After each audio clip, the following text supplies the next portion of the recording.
In this next experiment, we have a solution, the same solution in all of those 6 little containers. And I have 6 different indicators. And we're going to see what happens when we put a different color indicator into the same pH of a solution. The first indicator we're going to test is called methyl orange. So we're going to put a few drops into this container. Mix it up a little bit, and we're going to look and see what color is that solution. And when I look at this, it looks to be orange. In the second one, I'm going to put bromothiamyl blue solution in, and you can see that the bromothiamyl blue solution turns a beautiful yellow. In the third container, we're going to put some phenolphthalein in. And phenolphthalein in the container is colorless, and in this solution it remains colorless. In the next one we have litmus, and we have litmus paper. And litmus paper, you can buy it red or you can buy it blue, but it's the same indicator on each strip. It's just that when it's in a certain pH, it's red. When it's changing, it's about a purple. And when it's basic, it's blue. So I'm just going to dip that in. We're going to look at it, and we see that the red stays red with our litmus. So that's our litmus paper. In the fifth container, I'm going to put some brome creosol green indicator in, and we'll see what color that turns. And that one is definitely yellow still. So that turned a beautiful yellow. It's kind of lighter than the bromothiamyl blue, but it is a pale yellow there. And the last one, we're going to use universal indicator, and we're going to see what color it is. And when I put a few drops in there, it goes from green in the bottle to a beautiful red. So now if we look up when the indicators change their colors and what color they are in certain pHs, we can narrow down the pH of this solution here. So I want you to go ahead and try that. This time I have a new solution in each of these 6 containers. I'm going to take each indicator and put it into the solution and see what color this one changes to. See if we can narrow down what the pH is. So this one is methyl orange, and that is definitely yellow. I'm going to try some bromothiamyl blue. I'm going to put that into this solution. This time it stays blue. You can see when we mix it up what color it is. The next one is phenolphthalein. I'm going to place a few drops in here.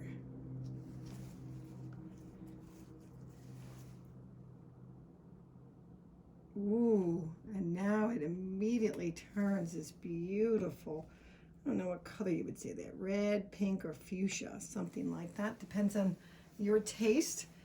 The next one is litmus paper. We're taking a piece that is already red, taking one little piece out, and I'm going to test it in the solution, and we'll see what color it becomes. Is it going to stay red? What's going to happen to it? Let's test it.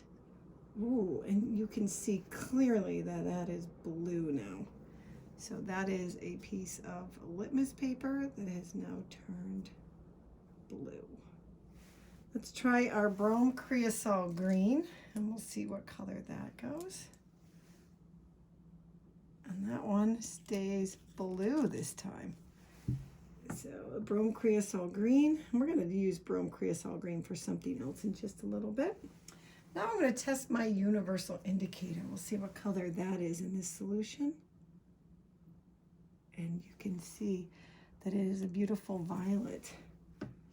So using your reference tables, try to figure out the pH of this solution.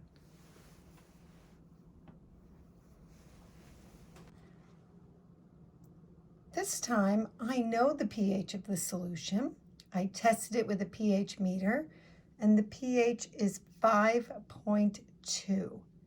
So using your knowledge of chemistry and your reference table M, you're going to predict the color. First we're going to start with is methyl orange. What color will that be when I place it in a test well filled with this solution? And I put it into this test well over here, and that is a beautiful orange. So that one is actually, let's look at it. It's starting to change a little bit. Let's see. Actually, it's turning yellow now. So now it's yellow.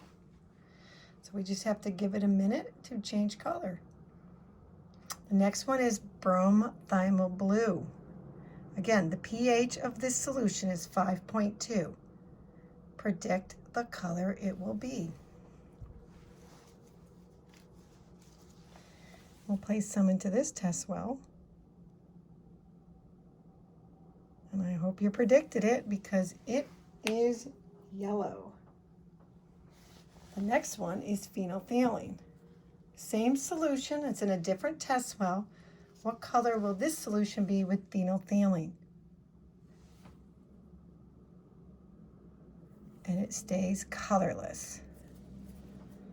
The next one is litmus. Now, if you look at your reference table, I'm telling you this is 5.2. So when I take a piece of litmus and I place it into our test well, let's give it some time to develop there. And it's not red and it's not blue. I think it's somewhere in between. So I'm gonna go with a purple on that one. The next one is brome creosol green. Let's predict a pH of 5.2. And this one here, as it starts to mix, at 5.2, let's see what color that one gets. And we're going to stir that one up with a little stirring rod. Let's see what color that gets. That one's just turning blue, but it's more like an aqua. Do you see that? It's a little bit of green to it. And our last one that we're going to test is universal indicator. Again, pH is 5.2. And that one is orange.